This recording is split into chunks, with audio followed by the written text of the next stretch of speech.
Hello friends, एक बार फिर आप सभी का स्वागत है आपके अपने यूट्यूब चैनल RJIT एकेडमी में। आज के इस वीडियो में हम जानेंगे MS ऑफिस के बारे में।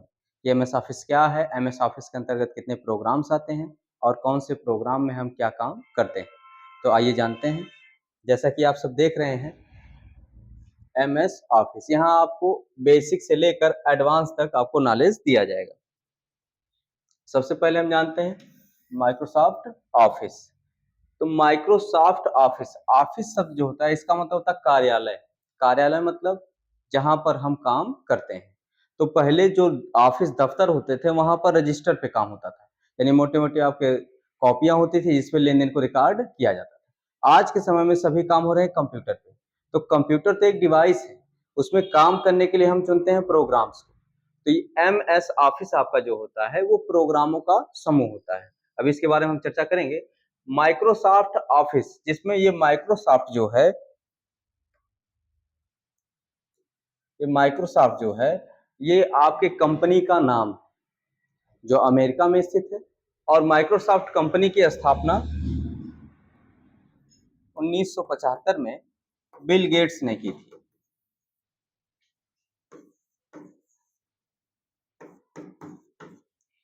माइक्रोसॉफ्ट कंपनी की स्थापना बिल गेट्स ने कब की थी? 1975 में।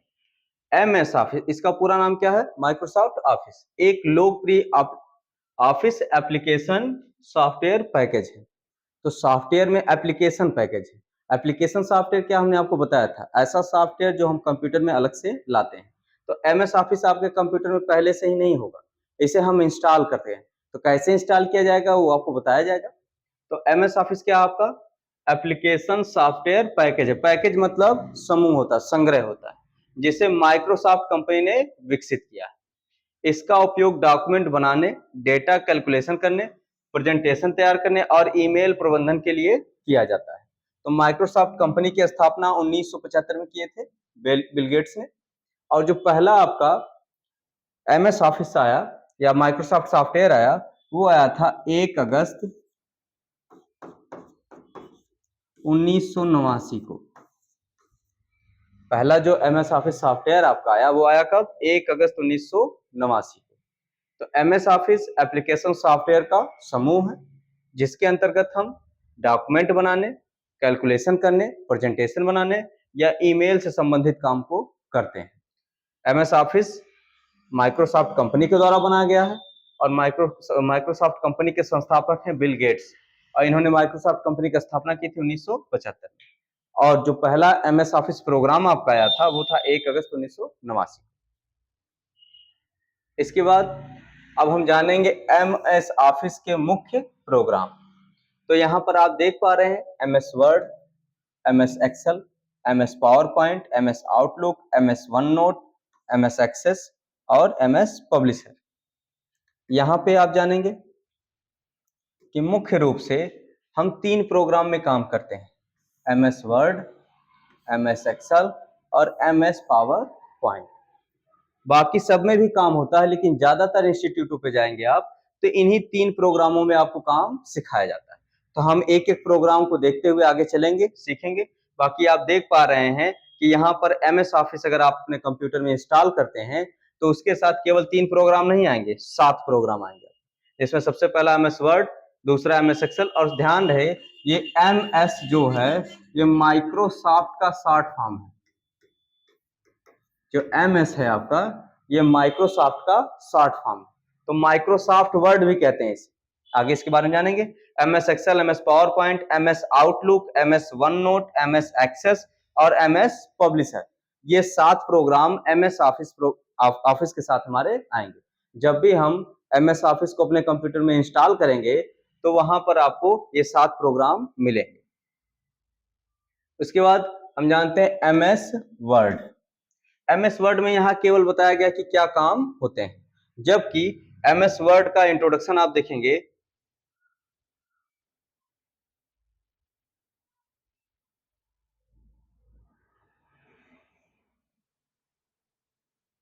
यहाँ पर आप जानेंगे माइक्रोसॉफ्ट वर्ड एक वर्ड प्रोसेसिंग सॉफ्टवेयर जिसे माइक्रोसॉफ्ट ने विकसित किया, यानी माइक्रोसॉफ्ट कंपनी ने क्या किया है? विकसित किया है, बनाया है। इसका उपयोग पत्र, आवेदन, रिज्यूम, रिपोर्ट, बुक यानी पुस्तक, नोट्स आदि टाइप और फॉर्मेट करने के लिए किया जाता है। यानी आपको जितने भी प्रकार के दस्तावेज बनाने हैं, सभी प्रकार के दस्तावेज आपके कहाँ बनेंगे? MS वर्ड यानी माइक्रोसॉफ्ट वर्ड या माइक्रोसॉफ्ट ऑफिस वर्ड भी इसको कहते हैं। अब MS वर्ड में जो फाइल हम सेव करते हैं, उस फाइल को नाम देते हैं। जैसे मान लीजिए अगर हमने कंप्यूटर में अपनी फाइल सेव की और हमने कंप्यूटर का नाम फाइल का नाम दे दिया डिजिटल, तो डिजिटल तो हम दे रहे हैं नाम, लेकिन जैसे ही वो MS वर्ड में सेव होगी, इसके साथ अपने आप जुड़ जाता है .docx। तो यहाँ पर आपको ये दिख रहा है MS वर्ड की फाइल एक्सटेंशंस। तो MS वर्ड का जो फाइल एक्सटेंशन नेम है, आप यहाँ देख पा रहे हैं .doc दिखा रहा है और .docx, सामने ब्रैकेट में लिखा है पुराना वर्जन और नया वर्जन। तो आप ध्यान देंगे कि आज के समय में जो MS वर्ड आ रहा है आपका लेटेस्ट, उसके साथ क्या है .docx, लेकिन कई बार .doc भी बच्चे बताते हैं, तो दोनों सही है। लेकिन ध्यान देने योग्य बात है कि 2007 के पहले के जितने MS ऑफिस प्रोग्राम हैं, उनके साथ .doc आता है। ये कब तक? 2007 से पहले। और उसके बाद लेटेस्ट जो है, जितने भी लेटेस्ट हैं, उनके साथ क्या आएगा? .docx। और एक्सटेंशन नेम का काम होता है या एक्सटेंशन नेम का प्रयोग होता है जिससे हम जान पाते हैं कि हमारी फाइल किस प्रोग्राम में बनी है। तो आप जान गए MS वर्ड का एक्सटेंशन नेम क्या होता है? .docx। अब चाहे जो फाइल हो, अगर उसके अंत में .docx लिखा है या लगा है, जुड़ा है, इसका मतलब वह फाइल हमारी MS वर्ड में बनी हुई। तो MS वर्ड है ये। उसके बाद हम एक एक प्रोग्राम को जानेंगे। अब आता है आपका माइक्रोसॉफ्ट एक्सेल। तो यहाँ शॉर्ट फॉर्म में हम जान लेते हैं, आगे एक एक प्रोग्राम जब हम पढ़ेंगे तो विस्तार से उसके बारे में जानेंगे। माइक्रोसॉफ्ट एक्सेल, एक्सेल ऐसा प्रोग्राम होता है जिसमें हम डेटा कैलकुलेशन, डेटा रिकॉर्ड और बहुत प्रकार के चार्ट, पिवट टेबल, लुकअप, विलुकअप, ये सब फार्मूलों को हम इसमें एग्जीक्यूट कर सकते हैं, बना सकते हैं, दिखा सकते हैं और उसको कंपनियों में अब काम के रूप में एक्सेप्ट कर सकते हैं। अब इसमें क्या होता है? Data entry. सबसे पहला क्या है? Data entry. डेटा एंट्री क्या होता है? हमें किसी भी सूचनाओं को क्रमबद्ध तरीके से रिकॉर्ड करना। अब जैसे अगर हमारे इंस्टीट्यूट पे बच्चे हैं, कितने बच्चे हैं, उनका नाम क्या है, उनका कोर्स क्या, उनका एड्रेस क्या है, तो एक्सेल में जाएंगे तो एक्सेल में हमारा रो कॉलम सेल बना होता है, तो उसमें हम रिकॉर्ड कर सकते हैं। ऐसे ही आपका आता है पावर पॉइंट। पावर पॉइंट एक प्रेजेंटेशन प्रोग्राम है। प्रेजेंटेशन प्रोग्राम क्या होता है? जैसे हम किसी को भी अपने बारे में बताते हैं तो बोल के बताते हैं या लिख के बताते हैं। अगर हमें किसी भी सूचना को चित्र और वीडियो के द्वारा दिखाना हो, तो आप सोचेंगे कि हमारे पास कोई ऐसा ऐप हो, कोई ऐसा प्रोग्राम हो जिसमें हम अपनी सूचना को चित्र और वीडियो के द्वारा लोगों को दिखा और समझा सकें। तो उसके लिए सबसे अच्छा बेस्ट आपका है माइक्रोसॉफ्ट पावर पॉइंट। और साथ ही आप देख पा रहे हैं जो स्क्रीन पर ये आपको पीपीटी फाइल दिखाई दे रही है, ये भी हमने कहाँ बनाई है? पावर पॉइंट में। तो आप भी अपनी सूचनाओं को चित्र और वीडियो के द्वारा लोगों को दिखाना और समझाना चाहते हैं, तो यहाँ आप बनाएंगे आप पावर पॉइंट में। इसके बाद आपका आता है माइक्रोसॉफ्ट एक्सेस। ये डेटाबेस बनाने और मैनेज करने के लिए प्रयोग किया जाता है। एक्सेल की तरह होता है, लेकिन इसमें अधिक और बहुत जटिल डाटा को आसानी से हम कैलकुलेट कर सकते हैं। तो इसमें भी आपका डेटा एंट्री का काम होता है और रिकॉर्ड रखने का काम होता है। अगला आपका आता है माइक्रोसॉफ्ट आउटलुक। ये लिखा ईमेल भेजने और प्राप्त करने के लिए। किसी भी कंपनी में आप जॉब करेंगे तो पहले के समय में सूचनाओं का आदान प्रदान चिट्ठी से होता था।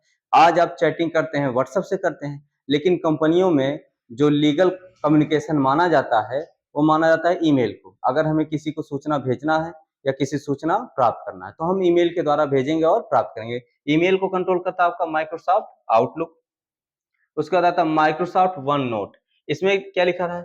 Notes, class, lecture, meeting points, image, audio और ड्राइंग सेव कर सकते हैं। यानी हमें अपने क्लास के अनुसार, अपने कंपनी के अनुसार कौन सी मीटिंग कब अटेंड करना है, कौन सा क्लास कब लेना है, कौन सा लेक्चर कब लेना है, इसमें हम अपना रिकॉर्ड रख सकते हैं। उसके बाद आता है माइक्रोसॉफ्ट पब्लिशर। यह एक डेस्कटॉप पब्लिशिंग DTP, इसका फुल फॉर्म होता है डेस्कटॉप पब्लिशिंग सॉफ्टवेयर, जिसका उपयोग poster, banner, visiting card, flyer, निमंत्रण पत्र आदि बनाने के लिए किया जाता है। आज के समय में ग्राफिक्स डिजाइनिंग का कोर्स होता है, जिसमें हम देखते हैं बैनर कैसे बनाया जाता है, पोस्टर कैसे बनाया जाता है, शादी के कार्ड कैसे बनाए जाते हैं, आईडी कार्ड कैसे बनाया जाता है, विजिटिंग कार्ड कैसे बनाया जाता है। तो इन सबको अगर हमें बनाना तो कहाँ आते हैं, माइक्रोसॉफ्ट पब्लिशर में। इसके बाद हम जानते हैं एमएस ऑफिस की विशेषताएं, फीचर ऑफ एमएस ऑफिस। यानी अगर हम अपने कंप्यूटर में एमएस ऑफिस इंस्टॉल करते हैं तो एमएस ऑफिस इंस्टॉल करने के बाद हम क्या क्या सुविधाएं प्राप्त कर सकते हैं या क्या क्या काम को हम कर सकते हैं। सबसे पहले आप लिखे हैं इसकी विशेषता क्या है, user friendly interface. User friendly interface क्या होता है, यूजर का मतलब उपयोगकर्ता, फ्रेंडली का मतलब मित्रवत या मित्र की तरह, और इंटरफेस का मतलब जुड़ना। यानी एमएस ऑफिस में हम जब काम करने जाएंगे तो हमें कोई कठिनाई नहीं होगी, वह हमारे मित्र की तरह हमारा सहयोग करेगा। यानी इसमें हम आसानी से देख देख कर जोड़ कर काम कर सकते हैं। फिर आसान एडिटिंग और फॉर्मेटिंग। एडिटिंग क्या होती है, किसी भी डाटा में कोई चीज हमें जोड़ना है, कोई चीज हटाना है तो उसे आसानी से हम कर सकते हैं। फॉर्मेटिंग, अपने डाटा को और अधिक आकर्षक और अधिक सुंदर बनाने के लिए भी हम इसका प्रयोग करेंगे। तो एमएस ऑफिस के जितने भी प्रोग्राम है सब में ये आपको सुविधाएं मिल जाएंगी। फिर स्पेलिंग चेक और ग्रामर चेक, ये एक इंपॉर्टेंट इसकी विशेषता होती है। कई बार हमारे पास बहुत सारे बच्चे आते हैं कि सर हमको इंग्लिश नहीं आती या हमारा ग्रामर कमजोर है, तो क्या होता है आपके एमएस ऑफिस में हर प्रोग्राम में स्पेलिंग और ग्रामर की सुविधा दी होती है। अगर हमें कोई शब्द, कोई स्पेलिंग, कोई ग्रामर संबंधित त्रुटि दिखाई दे रही है या हमें लग रहा है कि हमारा शब्द गलत है तो उसे हम स्पेलिंग और ग्रामर में जाके चेक कर सकते हैं। जब यहाँ पर हम चेक कर लेंगे तो जो हमारा गलत शब्द था उसका सही शब्द क्या होगा ये हमें पता चल जाता है। तो यहाँ से हमारे स्पेलिंग गलत होगी तो उसे हम सही कर सकते हैं या ढूंढ सकते हैं। फिर आता है चार्ट्स और टेबल की सुविधा। अब अगर हमें किसी सूचना को चित्र या ग्राफ पे प्रेजेंट करना हो कि देखिए इस साल में हमारा इतना प्रॉफिट हुआ, इतना लॉस हुआ, या जैसे हम क्रिकेट देखते हैं किस ओवर में कितना मैच, कितना रन गया है, वो वहां पे कॉलम चार्ट होता दिखाई देता है। ऐसे ही अगर हमें चार्ट के द्वारा अपने सूचनाओं को प्रेजेंट करना है तो वो भी सुविधा इसमें है। और टेबल की सुविधा, टेबल मतलब सारणी, सारणी भी बनाकर हम दिखा सकते हैं कि कब कहाँ पर कितना क्या चीज आया है और क्या चीज गया है, कितना ग्रोथ हुई है, कितना लॉस हुआ है, ये सब हम दिखा सकते हैं। फिर फाइल सेव, प्रिंट और शेयर करने की सुविधा। अगर हम किसी डाटा को बनाते हैं और चाहते हैं कि ये हमारा परमानेंट हमारे पास रहे जब तक हम चाहें, तो आसानी से उसे हम सेव कर सकते हैं, आसानी से उसे प्रिंट कर सकते हैं। और अगर हमें अपने सीनियर को मेल करना होगा या किसी को सूचना को भेजना होगा तो आसानी से हम उसको सूचना भेज भी सकते हैं। तो ये एमएस ऑफिस की विशेषताएं। सबसे पहले यह यूजर को एकदम मित्र की तरह व्यवहार करता है, यानी उसमें काम करने में आसानी होती है। दूसरा, आसानी से इसमें सूचनाओं को जोड़ा घटाया जा सकता है और अपनी सूचनाओं को कलर, डिजाइन, स्टाइल अलग अलग रूपों में फॉर्मेट कर सकते हैं। फिर तीसरा, स्पेलिंग चेक और ग्रामर चेक, यानी इसमें अगर हम कोई भी शब्द लिख रहे हैं, इंग्लिश का वर्ड कोई भी टाइप कर रहे हैं, तो अगर उसमें हमें लगता है कि इसमें गलती है तो उसे हम आसानी से सुधार सकते हैं। कहाँ से जाके, स्पेलिंग चेक ऑप्शन होता है। उसके बाद चार्ट और टेबल की सुविधा, अगर हम किसी सूचना को चार्ट के द्वारा दिखाना चाहते हैं तो उसे भी दिखा सकते हैं। और लास्ट है आपका फाइल सेव, प्रिंट और शेयर करने की सुविधा। जो फाइल हम बना रहे हैं उसे आसानी से सेव कर सकते हैं, प्रिंट कर सकते हैं और शेयर कर सकते हैं। इसके बाद एमएस ऑफिस के प्रमुख वर्जन, ये आपका है वर्जन। वर्जन आपका आता है, वर्जन को हिंदी में कहते हैं संस्करण, और संस्करण का मतलब होता है नया रूप। संस्करण का मतलब क्या होता है, नया रूप। ये होता क्या है, सबसे पहले हम जानते हैं एमएस ऑफिस के वर्जन और लेटेस्ट वर्जन। तो आप जानेंगे कि जो वर्जन होता है इसको हिंदी में कहते हैं संस्करण, और संस्करण का मतलब होता है नया रूप या प्रकार।